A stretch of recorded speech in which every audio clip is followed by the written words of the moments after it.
کسی نے سوال پوچھا ہے کہ کیا قرآن کریم کی تفسیر آسان لفظوں والی تفسیر کو پڑھ کر ہی قرآن کریم کو سمجھ لینا پاسبل ہے یا مفتی صاحب یا کسی عالم دین سے اسے سمجھنا ان کے بغیر سمجھنا ممکن نہیں ہے؟ قرآن کریم اللہ کی کتاب ہے اور قرآن کریم کے الفاظ کا ایک تو ترجمہ ہوتا ہے اور ایک قرآن کریم کے آیت کی تفسیر ہوتی ہے۔ قرآن کریم کے الفاظ کو ترجمے کے ساتھ پڑھ کر کے اس کی تفسیر سمجھ لینا ممکن نہیں۔ وجہ اس کی یہ ہے کہ یہ قرآن کریم اللہ کا کلام، اللہ نے اس کے الفاظ بھی نازل کیے اور ان الفاظ کا کیا معنی و مفہوم ہے وہ بھی منزل من اللہ ہے۔ ہم اپنی طرف سے اس کا ترجمہ اور تفسیر نہیں کر سکتے، ورنہ ہر عربی جاننے والا اس کا ترجمہ کر لیتا اور تفسیر بیان کرتا۔ نبی کریم صلی اللہ علیہ وسلم نے صرف عربی زبان جان لینے سے قرآن کریم کی تفسیر کرنے سے منع کیا ہے، اور قرآن کریم کی اس طرح تفسیر کرنا کہ ہم کو عربی آتی ہے، ہم نے ترجمہ کیا اور اب اس کا مطلب ہم لوگ بیان کرنا شروع کر دیں، اس کو تفسیر بالرائے کہتے۔ نبی کریم صلی اللہ علیہ وسلم نے اس سے منع کیا کہ اگر اس طرح کیا جائے گا تو کوئی کچھ کہے گا، کوئی کچھ کہے گا۔ ظاہر بات ہے، ضروری نہیں ہے کہ سب کی رائے ایک جیسی ہو، اس لیے فرمایا کہ قرآن کریم کے الفاظ بھی من اللہ، منزل من اللہ ہیں اور اس کے معانی بھی منزل من اللہ ہے۔ اس لیے قرآن کریم کے ترجمے کو پڑھ کر کے اس کو کما حقہ سمجھ لینا ممکن نہیں ہے۔ اس کو سمجھنے کے لیے جہاں کتاب کی ضرورت ہے یعنی قرآن کریم کی، وہیں پر رجال کی بھی ضرورت ہے، ایسے آدمیوں کی ضرورت ہے جو قرآن کریم کے معانی کو جانتے ہوں۔ اور حضور کے زمانے سے جو تفسیر چلی آ رہی ہے اس تفسیر کو انہوں نے کسی باقاعدہ قرآن کریم کے ماہر سے سمجھا ہو، وہی اس کے معنی کو بیان کرے گا۔ رمضان المبارک کی روزے کی نیت کیا رات میں کرنا ضروری ہے یا دن میں کر سکتے؟ آدمی سحری کھاتا ہے تو کیوں کھاتا ہے؟ روزہ رکھنے کے لیے۔ تو سحری کھایا تو روزہ رکھنے کی نیت ہو گئی، لیکن کبھی ایسا بھی ہوتا ہے کہ آدمی یہ سوچ کر کے سویا تھا کہ میں کل روزہ رکھوں گا اور سحری کے لیے اٹھوں گا، لیکن اٹھ نہیں سکا، سحری کا وقت نکل گیا۔ اب فرمایا کہ وہ دن میں بھی ظہوہ کبریٰ سے پہلے نیت کر سکتا ہے۔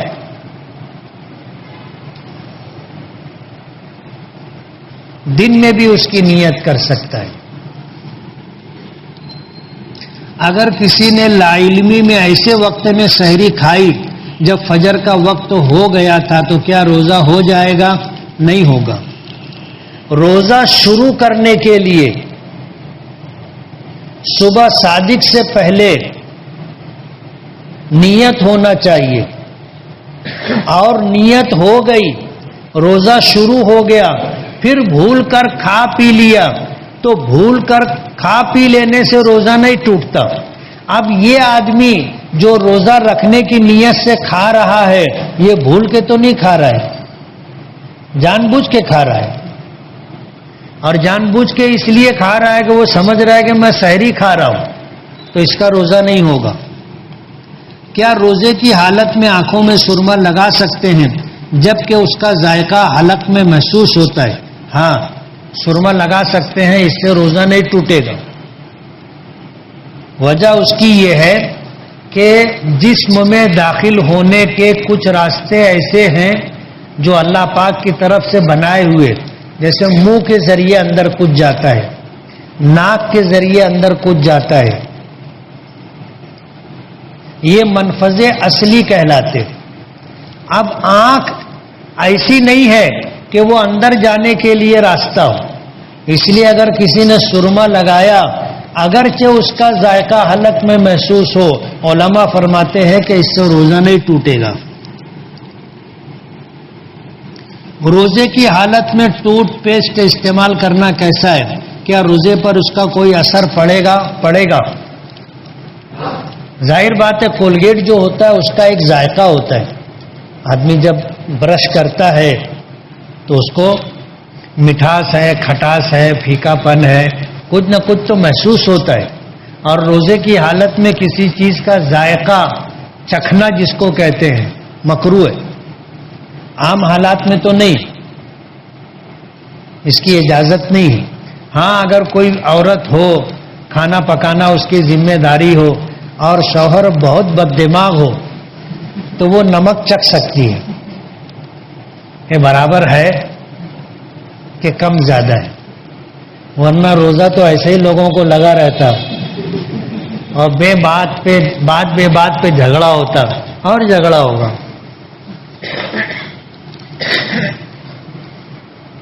دوران غسل کان یا حلق میں پانی چلا جائے تو کیا روزہ ٹوٹ جائے گا؟ جان بوجھ کر کے اگر ایسا عمل کیا جس سے پانی اندر چلا گیا تو روزہ ٹوٹ جائے گا. اور اگر ہم چاہتے نہیں تھے کہ ایسا ہو لیکن ایسا ہو گیا، ہمارے اختیار کے بغیر چلا گیا تو اس سے روزہ نہیں ٹوٹے گا. روزے کی حالت میں اگر قے یعنی الٹی ہو جائے تو کیا روزہ ٹوٹ جائے گا؟ الٹی ہونے سے روزہ نہیں ٹوٹتا، الٹی کرنے سے روزہ ٹوٹتا ہے. اور الٹی کرنے میں بھی اگر منہ بھر کر کے قے ہو، الٹی ہو تو روزہ ٹوٹے گا. تھوڑا بہت اگر نکلا منہ بھر کر الٹی نہیں ہوئی تو روزہ نہیں ٹوٹے گا. اور اپنے اختیار کے بغیر اگر منہ بھر کے بھی الٹی ہو گئی تو بھی روزہ نہیں ٹوٹے گا. روزے کی حالت میں انجیکشن لگا سکتے ہیں؟ لگا سکتے ہیں. وجہ اس کی یہ ہے کہ انجیکشن کے ذریعے سے جو دوا جسم میں جا رہی ہے یہ منفذ اصلی سے نہیں جا رہی ہے. جیسے آنکھ میں سرما لگائے تو آنکھ اندر پیٹ میں جانے کا کوئی راستہ نہیں ہے. اسی طرح اگر انجیکشن لگایا گیا تو ظاہر بات ہے وہ انجیکشن بھی جہاں سے دوا اندر گئی ہے وہ اندر جانے کا راستہ نہیں ہے تو روزہ نہیں ٹوٹے گا.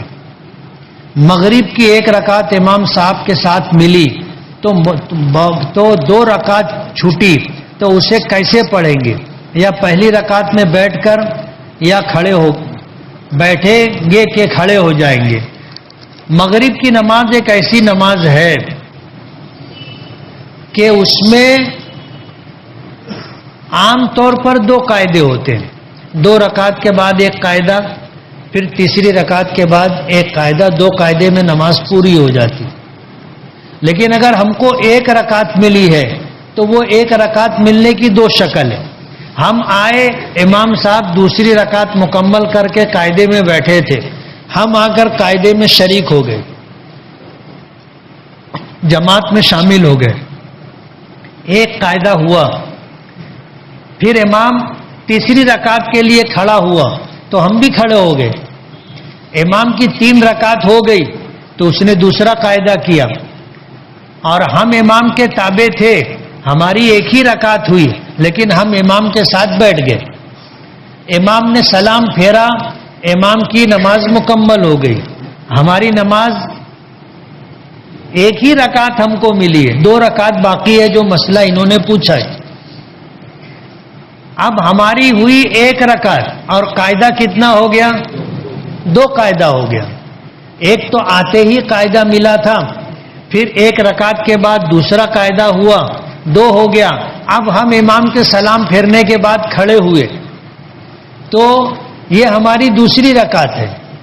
دوسری رکعت کے سجدے سے ہم فارغ ہوئے تو یہ 2 رکعت ہماری ہوئی ہے.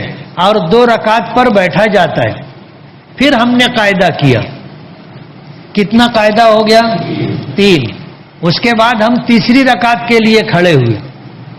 اب تیسری رکعت کے لیے کھڑے ہوئے، سجدے سے فارغ ہوئے، تب پھر ہم بیٹھیں گے. اس لیے کہ 3 رکعت ہو گئی، لیکن قاعدہ کون سا ہوا؟ یہ چوتھا قاعدہ ہو گیا.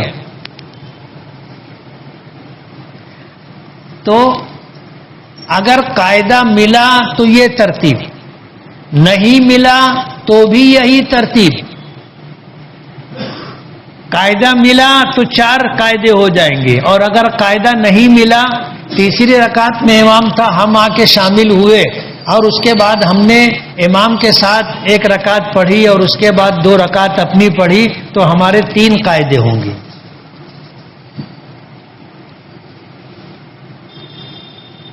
مفتی صاحب، میں شیطان کے بہکاوے میں آ جاتا ہوں اور کبھی کبھی والدین کی نہیں سنتا اور غصے میں کچھ بھی بول دیتا ہوں اور پھر بعد میں معافی مانگتا ہوں. کیا ایسا کرنا درست ہے؟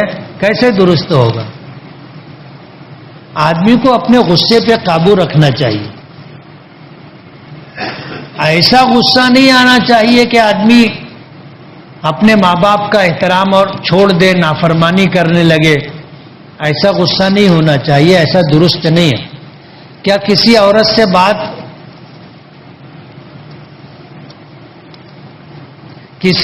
سے بتیا بات کر سکتے ہیں؟ کیا نہیں کر سکتے؟ بلا ضرورت کسی اجنبی اور پرائی عورت سے بات نہیں کرنا چاہیے. ضرورت ہو تو پردے کے ساتھ بات کریں گے، اور جتنی ضرورت ہے اتنی ہی بات کریں گے. آدھا گھنٹے بات نہیں کریں گے. سمجھے نا؟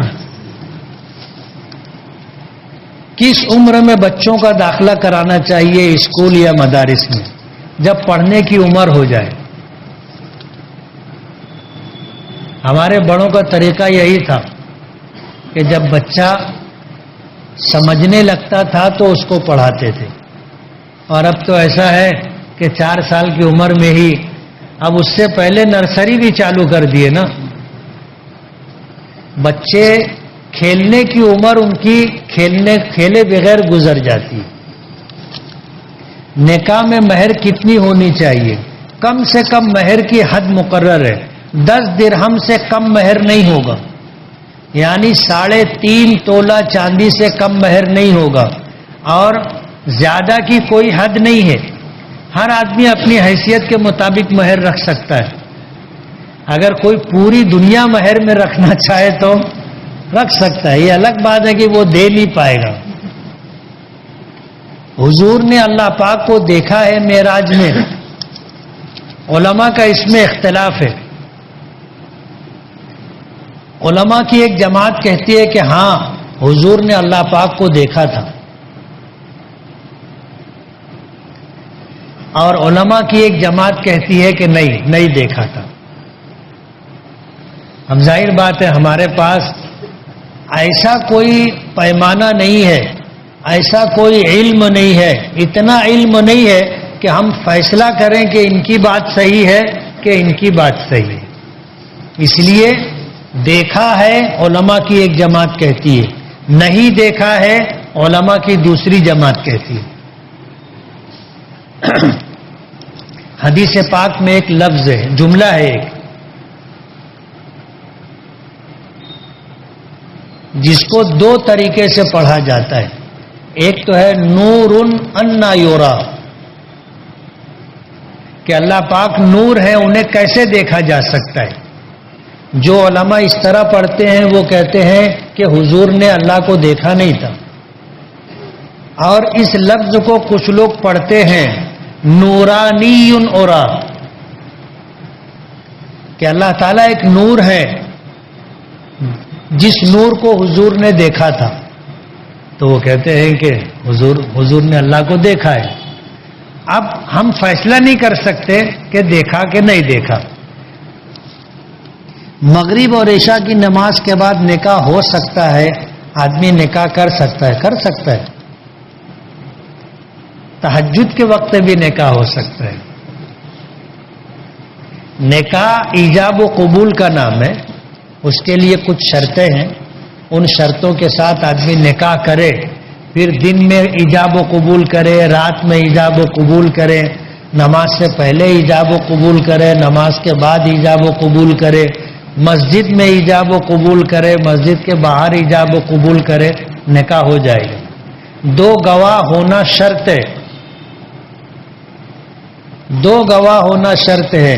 بغیر 2 گواہوں کے اگر ایک اجنبی مرد اور ایک اجنبی عورت یہی ہیں اور یہ ایجاب و قبول کرے، نکاح نہیں ہوگا. یہ ایجاب و قبول کرے، ان کا ایجاب و قبول کم سے کم 2 آدمی سنے. جیسے ہمارے یہاں کتنے گواہ رہتے ہیں نکاح میں؟ 2. حالانکہ نکاح کے گواہ پوری مسجد ہے. جب وہ امام صاحب بولتے ہیں کہ اتنے اتنے مہر پر تمہارے نکاح میں دیا، یہ ایجاب ہے، اور دولہا بولتا ہے میں نے قبول کیا، یہ قبول ہے، اس سے نکاح ہوتا ہے، اور جتنے لوگ مجلس میں شریک ہیں سب گواہ ہیں. لیکن وہ 2 گواہ جو لکھے جاتے نا، وہ اس لیے تاکہ متعین رہے. کبھی اگر خدا نہ خواستہ کوئی بات آ گئی اور ضرورت پڑی کہ نکاح ہوا ہے تو گواہی کون دے گا؟ اس لیے وہ 2 آدمی متعین کرنے کے لیے ان کا نام لکھ لیا جاتا ہے.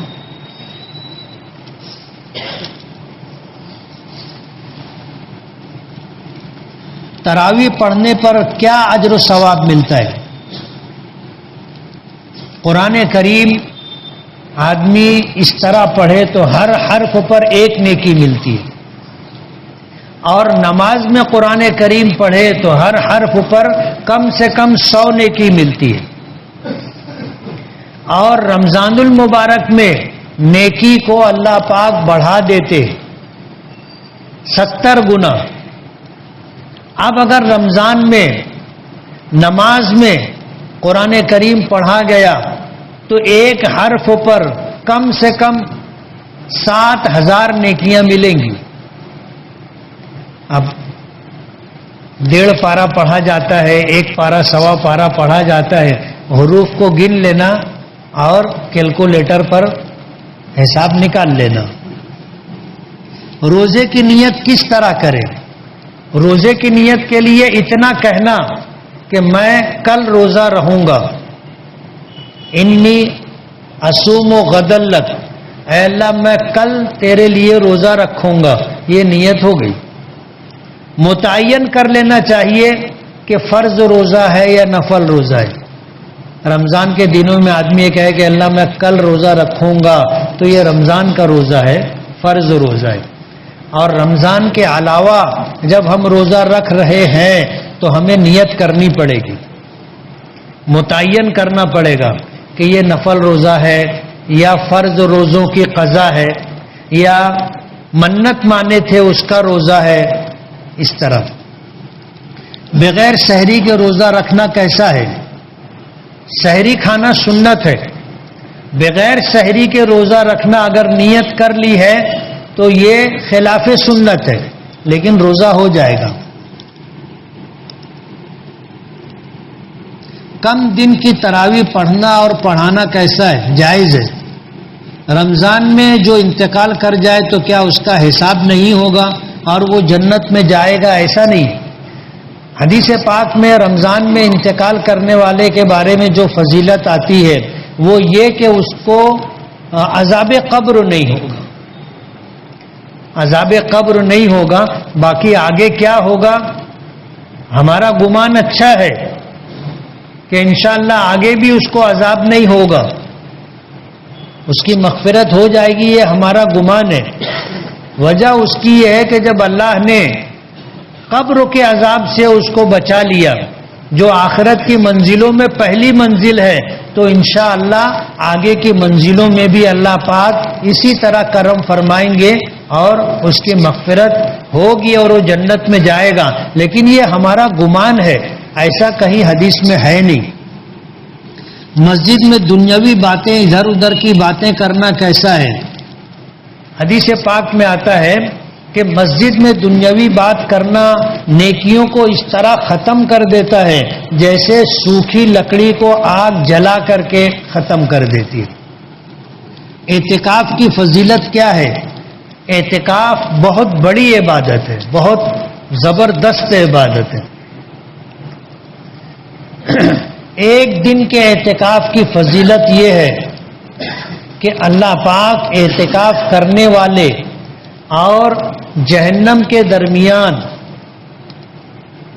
زمین و آسمان کے برابر خندق حائل کر دیتے ہیں۔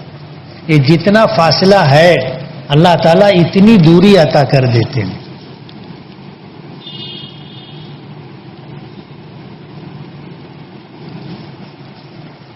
حضور کے روضے پر جو شخص کے چہرے پہ داڑھی نہیں ہے تو کیا حضور اس کے سلام کا جواب نہیں دیتے؟ دیتے ہوں گے، لیکن داڑھی نہ رکھنا گناہ ہے۔ داڑھی نہ رکھنا گناہ ہے۔ نبی کریم صلی اللہ علیہ وسلم نے داڑھی رکھی تھی اور آپ کے داڑھی رکھنے کی وجہ سے علماء نے اس کو واجب قرار دیا ہے۔ اب جو آدمی داڑھی نہیں رکھتا وہ واجب کو چھوڑ رہا ہے، اس لیے گنہگار ہے۔ اور اگر داڑھی رکھنا آپ کو پسند نہیں ہے تو حضور کے چہرے مبارک پر داڑھی تھی، گویا آپ کو حضور کا چہرہ پسند نہیں ہے، تو پھر کیا ضرورت ہے سلام کرنے جانے کی؟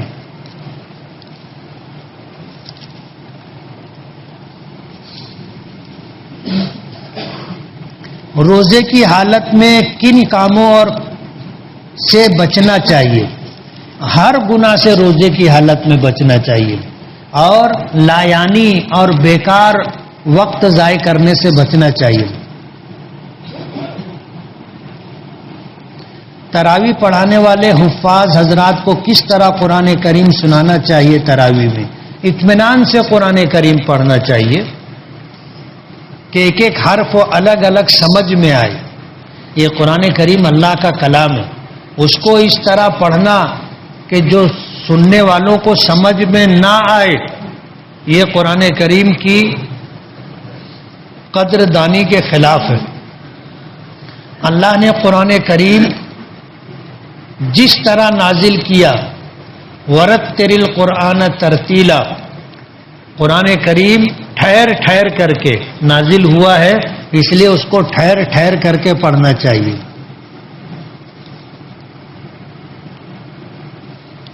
بھول نہ جائے اس لیے حافظ جلدی جلدی پڑھتا ہے۔ یاد کرنے کے وقت جیسے یاد کرو گے ویسے پڑھنے کی عادت رہے گی۔ اب جو حفاظ یاد کرنے میں جلدی جلدی پڑھتے ہیں تو ان کو عادت ہو جاتی جلدی پڑھنے کی، وہ اطمینان سے پڑھیں گے تو بھول جائیں گے۔